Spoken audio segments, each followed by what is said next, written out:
আমার কি হবে আমি জানি না, আল্লাহ আমারে বাঁচাও। প্রতিটি নবী বলবেন নফসি নফসি, আল্লাহ তুমি আমারে বাঁচাও আমারে বাঁচাও। বিশ্বনবী মাথা তুলবেন, তুলে বলবেন রব্বি হাবলি উম্মতি, আল্লাহ তুমি আমার গুনাহগার উম্মতকে বাঁচাও। এই দুনিয়ার বুকে রব্বুল আলামিন সব নবীকে একটা করে দাওয়া মুস্তাজাবা দিয়েছেন, মানে যে দোয়া করলে কবুল হয়ে যায় সাথে সাথেই।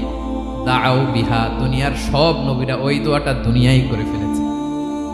সব নবীকে আল্লাহ একটা করে দোয়া দিয়েছেন, নবী দোয়া করলেই কবুল। সব নবীরা ওই দোয়া করে ফেলেছে দুনিয়াতে। বিশ্বনবী বলেন আমি করি নাই। ওয়া ইন্নী আখতাবিউ দাওয়াতি শাফাআতান লি উম্মতি ইয়াউমাল কিয়ামাহ, আমার ওই স্পেশাল দোয়াটা আমি দুনিয়ার বুকে কঠিন বিপদে পড়েও কোনোদিন করি নাই। আমি আমার স্পেশাল দোয়াটা কিয়ামতের দিন আমার গুনাহগার উম্মতকে সুপারিশের জন্য রেখে দিয়েছি।